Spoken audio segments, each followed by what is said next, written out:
Yeah, I agree. I mean, this is actually, he's managed to create a lose-lose situation for himself because, you know, when it comes to the spending bill, the base isn't happy. I mean, all you have to do is look at Ann Coulter's Twitter feed to see how unhappy they are with this compromise. Deficit. Yeah, no, but so they're unhappy about that. And then you've got, you know, for congressional Republicans, he's got them boxed in now where they're going to have to make a choice. As Ronald Reagan would say, this is a time for choosing, where they're going to have to choose between the rule of law, between checks and balances, between the Constitution, or supporting Trump's border wall.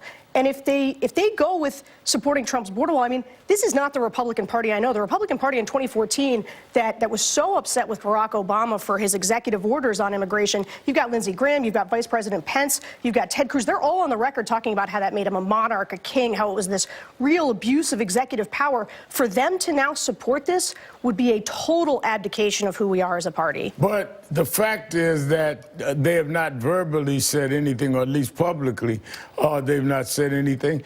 And this also opens the door for a Democratic president in the future to do what they would want with emergency powers or calling for emergency action.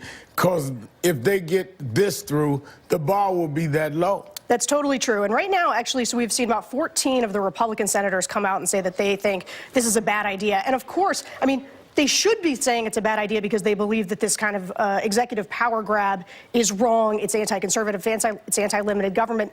But if that's not enough for you, then it should be the fact that Democrats could come back and use this, whether it's on gun control, climate change, any number of their priorities that they view as national emergencies, where they could, this opens a Pandora's box of using national emergencies to legislate.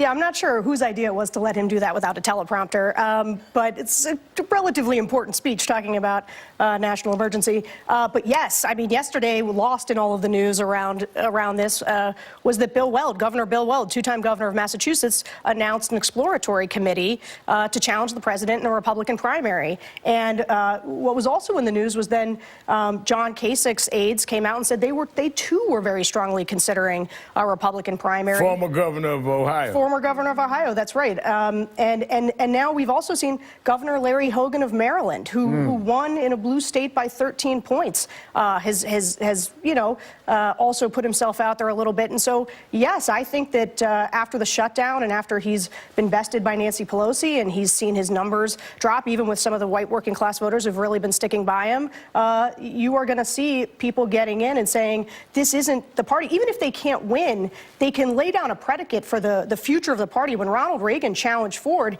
he didn't win, but he laid the groundwork for a future Republican Party and a future Reagan revolution. And I hope somebody does that in this case, because otherwise, you know, Trump may not last forever. So but we don't want a Trump right. party. You, as a Republican, hope he does have a Republican challenge in the primary. Absolutely. Look, I'm 38 years old. I want a future responsible Republican governing party that I can support and be enthusiastic about. And I could be very enthusiastic about Governor Hogan or about John Kasich or Bill Weld, but I cannot. I'm not enthusiastic about Donald Trump.